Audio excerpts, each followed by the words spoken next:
First line நேயர்களுக்கு வணக்கம். இப்போ நீங்கள் டைட்டில் பார்த்த உடனே நீங்கள் என்ன நினச்சிருப்பீங்கன்னா, மண்ணை கவும் பாஜகவா? பிஜேபி வந்து இப்போது போன முறை 80 இடங்கள் இருக்குது உத்தரப்பிரதேசில், 71 இடம் ஜெயிச்சிருக்கான். அதுக்கப்புறம் ராமர் கோயில் வேறு இப்போ கட்டியிருக்காங்க, பெரிய அளவில் மோடி போய் வேறு திறந்து வச்சுருக்காரு அப்படின்ற மாதிரி இருக்கக்கூடிய சூழ்நிலையில் நீங்கள் மண்ணை கவும் பாஜகன்னு எப்படிங்க போடுறீங்க? எதையாவது ஒன்று அடிச்சு விடாதீங்க அப்படின்றது தான் இப்போ உங்களுக்கு பார்த்தோன்னே எப்படி தெரியும். அதுபோக இவிஎம் மிஷின் வேறு இருக்குது அப்படின்னு சொல்லி நிறையா பேர் அந்த சந்தேகத்தையும் நீங்கள் எழுப்பி கொண்டே இருக்கீங்க. ஸோ இப்போ எப்படி மண்ணை கவ போகுது அப்படின்றத நீங்கள் டீட்டெயிலாக நான் உங்களுக்கு சொல்கிறேன், பார்த்துக்கலாம். சரிங்களா? இப்போ ஒரு விஷயம் நான் சொல்கிறேன். இப்போ ராமர் கோயில் கட்டியிருக்காங்க. பாஜக 2014 71 இடங்களில் ஜெயிச்சிருக்கு. சரியா? அதுக்கப்புறம் 72 இடங்களில் ஜெயிச்சிருக்கு. ஒரு இடம் கூட ஜெயிச்சிருக்குன்னு வச்சுங்களேன். 8 இடங்கள் தான். ஆளும் கட்சியாக இருந்த சமாஜ்வாதி பார்ட்டியும் சரி, அதற்கு முன்பு ஆளும் கட்சியாக நீண்ட காலமாக, அதாவது 2 முறை ஆட்சி செய்த மாயாவதியும் சரி, டோட்டலாக காலி ஆகிட்டாங்க. மாயாவதி வந்து பிஜேபியோட கூட்டணிக்கு போயிட்டாப்புல. அவர் 2 பேரும் சேர்ந்து நின்று இப்போ வந்து நீங்கள் வந்து அப்படி பயங்கரமாக ஜெயிச்சிருக்காங்க. மோடி அதை செஞ்சுருக்காரு, இதை செஞ்சுருக்காரு. உத்தரப்பிரதேசில் வந்து ராமராட்சி நடக்குது. இவர் யோகி ஆதித்யநாத் மாதிரி ஒரு மனிதனை பார்க்க முடியாது அப்படிலாம் சொல்கிறீங்களா? அப்போ எவ்வளோ % ஓட்டு விழுகணும்? இப்போ 100% வாக்குப்பதிவுக்கு 70% தான் வாக்குப்பதிவு ஆகுது. 100% வாக்குகளுக்கு 70% வாக்கு பதிவாகுது இல்லையா? அந்த 70% 100% ஆக்குனா அப்போ இவர்கள் வந்து இவ்வளோ பெரிய யோகிகளும் ஞானிகளும் ஆளக்கூடிய அந்த மாநிலத்தில் எவ்வளோ பேர், 80% பேர் ஓட்டு போட்டிருக்கணும்ல பிஜேபிக்கு. அதை தான் இப்போ நம்ம பார்க்க போகிறோம். ஏன் அவங்க மண்ணை கவ போகிறாங்க இந்த டைம் அப்படின்றது ஒரு மிகப்பெரிய ஒரு மிராக்கல் நடக்க போகுது அப்படின்னு நம்ம பார்க்க போகிறோம். என்ன அப்படின்னு பார்த்தீங்கன்னா, 2014 பகுஜன் சமாஜோட கூட்டணியோடு சேர்ந்து ஆளும் கட்சியாக இருந்த, அதற்கு முந்தைய ஆளுங்கட்சியாக இருந்த மாயாவதியோடைய பகுஜன் சமாஜ் பார்ட்டியோடு சேர்ந்து பாஜக வாங்கின ஓட்டு சதவீதம் 41%. சரிங்களா? பாஜகவுக்கு 28% ஓட்டுகள் இருக்குது. வாக்கு வங்கி அங்கே இருக்குது. 28% இருந்தது. அப்போது இவர்கள் சேர்த்தா இவர்களுக்கு ஒரு 13, யார்? பகுஜன் சமாஜ் பார்ட்டிக்கு. இதை 2 சேர்த்திங்கன்னா 41% வாக்குகளை வாங்கி 71 இடங்களை பிடிச்சாங்க. சரியா? ஆனால் அந்த காலகட்டங்களில் பார்த்தீங்கன்னா அப்பாவுக்கும் மகனுக்கும் சண்டை, அகிலேஷ் யாதவுக்கும் முலாயம் சிங் யாதவுக்கும் சண்டை. இந்த சண்டையை பயன்படுத்தி அங்கே ஆட்சியில் இருந்த இப்போ அகிலேஷ் யாதவ் ஆட்சியை இழக்கக்கூடிய நிலையில் இருந்தது. மக்கள் பெரிய விரக்தியில் இருந்தாங்க, வளர்ச்சி இல்லை அது இதுன்ற மாதிரி இருந்தாங்க. ஸோ அதுக்கப்புறம் என்ன போச்சுன்னா, ஒரு பெரிய கால்குலேஷனை போட்டு அவனை இதில் தூக்கி போட்டு இவனை அதில் தூக்கி போட்டு மீண்டும் 41% வாக்குகளை வாங்கியது பாஜக போன முறை. சரியா? இப்போ என்ன ஆயிடுச்சு அப்படின்னா, பாஜக மேலே மிகப்பெரிய அதிருப்தி இருக்குது. அப்போ வாக்களிக்கு 100 வாக்குகள் இருக்கிறதுல 75% போலிங் வருதுன்னு அதை 100 ஆக்குனா அதில் 41% தான் வாங்கியிருக்கான். அப்போ வந்து எப்படின்னா, இதிலே வந்து 70% மக்கள் பாரதிய ஜனதா கட்சிக்கு, 70% இல்லை 28% தான் அவருடைய வாக்கு வங்கி. அப்போ அந்த 100 மீதி 25% ஓட்டு போடல. அந்த கணக்கில் பார்த்தா 100 பேர் உத்தரப்பிரதேசில் இருக்கான்னா வெறும் 22 பேர் தான் பிஜேபிக்கு வாக்களிக்கிறான். அதை நீங்கள் முதல்ல தெரிஞ்சுக்கணும். இவர்கள் ராமர் கோயிலை கட்டின உடனே அவன் வடக்கன் பூரா முட்டாளான் பூரா குவிஞ்சிடறான். எல்லாரும் ராமர் கோயிலுக்காக இவருக்கு வாக்களிப்பாங்க அப்படின்னு நினச்சா நம்ம தான் முட்டாள். சரிங்களா? 22% வாக்குகள் தான் பாரதிய ஜனதா கட்சிக்கு இவ்வளோ இது பண்ணி, இவ்வளோ மத்தியில் ஆட்சியை பிடித்து, இவ்வளோ பேரை பிடிச்சோம் அவர்களுக்கு கிடைத்த வாக்கு. இப்போ வரைக்கும் அதுதான் இருக்குது. இப்போ வந்து என்னென்னா கொஞ்சம் பூஸ்டப் ஆகி காங்கிரஸுக்கு 7.5% தான், வெறும் 7.5% வாக்கு தான் இருக்குது. அவர்கள் வந்து ரேபரேலியிலையும் வந்து அது காங்கிரஸுடைய ஒரு இந்திரா காந்தி காலத்திலேருந்து அவர்களுக்கான தொகுதி, அதில் மட்டும் ஜெயிச்சிருவாங்க. சோனியா காந்தி நின்னாலும் சரி, யார் நின்னாலும் ஜெயிச்சிருவாங்க அவங்க குடும்பத்தில். அது குடும்ப எம்பி சீட்டுன்ற மாதிரி ஆகிப்போச்சு. இதை தவிர யூபியில் ஆட்சியில் இருந்த காங்கிரஸ் கழுது தேஞ்சு கட்டணும் பாய். இன்றைக்கி அவர்களுடைய சதவீதம் 7.5. ஆனால் இந்த தேர்தலில் அவர்களுடைய வாக்கு வங்கி உயர்ந்திருக்கிறது. அட்லீஸ்ட் 10%க்கு மேலேனாலும் போகும். அதே மாதிரி இவர் வந்து நம்ம அகிலேஷ் யாதவ் 2014 மிகப்பெரிய பின்னடைவில், அப்பாவுக்கு மகனுக்கு சண்டை, கட்சி உடைஞ்சது, பல பிரச்சனைகள்லையும் அவர்கள் வாங்கின வாக்கு வந்து 23%. ஆனால் பாரதிய ஜனதாவுக்கு இருக்கிற சதவீதம் எவ்வளவு? 22% தான். அவர்கள் பிஎஸ்பியோட கூட்டணி போட்டதுனால அவங்க ஜெயித்தாங்க. சரியா?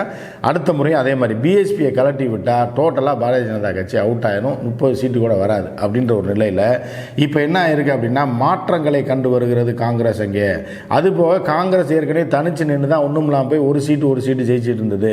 இப்போ வந்து கிட்டத்தட்ட ஒரு 10% வாக்குகள் எதில் சேருது அப்படின்னா, இது சமாஜ்வாதி பார்ட்டியோட கூட்டணியில் 17 இடங்களை காங்கிரஸ்க்கு ஒதுக்கியிருக்காங்க. ஏன்னா போன முறை சண்டை போட்டு 25 கொடு 30 கொடுன்னு கேட்டு தான் காங்கிரஸ் வீணாக போச்சு. இந்த முறை ராகுல் டைரெக்டாக தலையிட்டு என்ன பண்ணிட்டாருன்னா 17 இடங்களுக்கு ஒப்புக்கொண்டு கையெழுத்து போட்டு விட்டார்கள். எனவே இவர்களுக்கு ஒரு 17 இடமும் பேலன்ஸில் வந்து ஒரு இடத்தை மட்டும் இன்னொரு கூட்டணி கட்சி கொடுக்குறாங்க. அப்போ வந்து 62 இடங்களில் வந்து எஸ்பி நிற்க போகுது, சமாஜ்வாதி பார்ட்டி நிற்க போகுது. இவர்களுக்கு ஒரு 17 இடம் கொடுத்துட்டாங்க. மற்ற ஒரு கூட்டணி கட்சிக்கு ஒரு இடத்தை கொடுத்துருக்கிறார்கள். இதில் பெரிய கூத்து என்னன்னா, கடந்த தேர்தலில் 2019 5 இடங்களை பிடித்திருக்கிறது சமாஜ்வாதி பார்ட்டி. அதில் 5 இடத்துல 3 இடங்கள் முஸ்லீம் கேண்டிடேட், 3 முஸ்லீம் எம்பிகள். மீதி 2 பேரில் யாருன்னா அப்பாவும் மகனும், ரைட்டா? அதாவது அகிலேஷ் யாதவும் முலாயம் சிங் யாதவும் ஜெயிச்சிருக்காங்க. அப்பாவும் மகனும் 2 தொகுதியில் 2 சீட்டு, மீதி 3 பேர் முஸ்லீம். புரியுதுங்களா? அப்போ இவ்வளோ பின்னடைவு இருக்கும்போதும் ஒட்டுமொத்த இஸ்லாமியர்கள் வாக்கு சரி, பிற்படுத்தப்பட்ட தாழ்த்தப்பட்ட மக்களுடைய வாக்கு இவர்களுக்கு விழுந்திருக்கு. அந்த தாழ்த்தப்பட்ட மக்களை உடைத்து ஃபார்வர்ட் கம்யூனிட்டி 2 பேரும் கூட்டணி போகிறாங்க. அது பிஎஸ்பியும் பிஜேபியும் கூட்டணி போட்டு தான் 72 இடங்கள் வந்திருக்கு. சரியா? இப்போ இந்த முறை இதுக்கு டோட்டல் ஆப்பு. இவர்கள் மீண்டும் வந்து பல இடத்தை பிடிச்சிட்டாங்க எஸ்பி.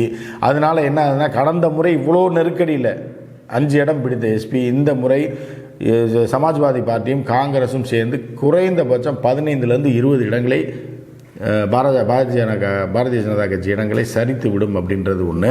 ரெண்டாவது வந்து மாயாவதி போய் அந்த ஃபார்வர்ட் கம்யூனிட்டி, அதாவது நீங்கள் பார்த்தீங்கன்னா அந்த லிஸ்ட்டில் பிஜேபி எம்பிஸ் லிஸ்ட்டை எடுத்து பார்த்தீங்கன்னா எல்லாமே பிஜேபியில் இருக்கும் பூரா ஃபார்வர்ட் கம்யூனிட்டி. அங்கே யாதவ்ஸ் டாமினேஷன் பயங்கரமாக இருக்குது. சரியா? ஜாட்டோட இது இருக்குது. அதே மாதிரி இப்போ பிற்படுத்தப்பட்ட தாழ்த்தப்பட்ட மக்களுடைய பெர்சன்டேஜ் ரொம்ப ஜாஸ்தியாகுது. முஸ்லீம் பெர்சன்டேஜ் எவ்வளோ தெரியுமா? 18.5% முஸ்லீம்கள் யூபியில் வாழ்கிறாங்க. 18%. இந்த முஸ்லீம் வாக்குகள் மட்டும் ஒரு கட்சிக்கு விழுந்தாலே கூட ஒரு 10% வாங்குறவன் ஃபுல் ஸ்வீப்பில் அடிச்சுட்டு வந்துடுவான் அப்படின்ற மாதிரியான சூழ்நிலை இருக்குது. ஸோ இப்படிலாம் வைத்து பார்க்கும்போது ஒரு பக்கம் நீங்கள் ராமர் கோயில் கட்டினாலும் அது எந்த எஃபெக்டை ஏற்படுத்தலைன்றது இப்போ அவர்கள் சந்தோஷம், இந்து மக்கள் சரி கோயில் கட்டியிருக்காங்கன்ற அளவு தான் இருக்கே தவிர உடனே ஒட்டு மொத்தமாக எல்லாம் போய் ராமர் கோயிலில் போய் விழுந்து பிஜேபி ஓட்டு போட்டுருவான்னா நிச்சயமாக கிடையாது. அதாவது 2 விஷயத்தை பார்க்க வேண்டும். பகுஜன் சமாஜ் கூட்டணி உடைய வேண்டும், பாஜக கூட்டணி. ஏன்னா அந்த அம்மையார் அடிமையாக்கி ஈடியை வைத்து மிரட்டி அவர்கள் கூட அடிமையாக வைத்திருக்கிறார்கள். எனவே அவர்களுக்கு ஒன்றும் செய்யவில்லை என்ற வகையில் அவர்களும் அதிருப்தியில் இருக்காங்க பிஜேபி மேலே. ஸோ வந்து பிஜேபியில் இருக்க வேட்பாளர் எம்பிஸ்லாம் பார்த்தீங்கன்னா எல்லாமே கான்வார், இந்த ஜாதி ஏன்னா சந்து, அதே மாதிரி வந்து பார்த்தீங்கன்னா மௌரியா, கேங்வார், இப்படி வந்து ராவத், இப்படி வந்து எல்லாமே ஃபார்வர்ட் கம்யூனிட்டி எம்பிஸ். ஆனால் மாயாவதியை டோட்டலாக காலி பண்ணி விட்டாங்க. இந்த முறை அது நடக்க போதும் இல்லை. ஏன்னா ஒரு நல்ல சைன் என்னென்னா, ரொம்ப நாளைக்கு அப்புறம் 15 வருடங்களுக்கு அப்புறம் காங்கிரஸ் சமாஜ்வாதி பார்ட்டியோட கூட்டணி வச்சிருக்கு உண்மை நிலைமையை புரிந்து. எனவே 30% மேற்பட்ட வாக்குகளை எஸ்பி வாங்கும்போது என்ன ஆகும் அப்படின்னா, சில இடங்களில் ஆவரேஜ் தான் நான் சொல்கிறேன் 31%. அப்போ சில இடங்களில் அது 41, 42 மாறும்போது என்ன ஆகும்னா, ஆட்டோமேட்டிக்காக பாரதிய ஜனதா கட்சி 20 இடங்களாவது போகக்கூடிய வாய்ப்பு இருக்குது. இந்த 2 பேர் சேர்ந்ததே அந்த மக்கள் மிக சந்தோஷமாக கொண்டாடுகிறார்கள். அதே நேரத்தில் பார்த்தீங்க அப்படின்னா, இந்த ராமர் கோயில் பெரிய எஃபெக்டை கொடுக்காது அப்படின்றது.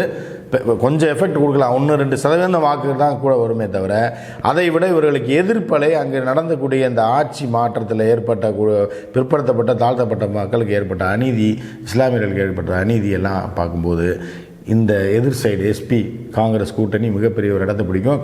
அதில் வந்து 10 இடம் யூபியில் போச்சுன்னா கூட பாரதிய ஜனதா கட்சி ஆட்சியில் இருக்காது அப்படின்றத உறுதியாக சொல்லலாம். ஏன்னா கவுபெல்ட்டில் வாங்கினதை விட 10 இடம் 15 இடம் போச்சு அப்படின்னா மத்திய பிரதேசில் போகும், ராஜஸ்தானில் போகும். அப்படி போகும்போது டோட்டலாக பாரதிய ஜனதா கட்சிக்கு 220 இடங்கள் 230 இடங்கள் கிடைப்பதே அரிது அப்படின்ற மாதிரியான சூழ்நிலை இப்போ வந்திருக்கு.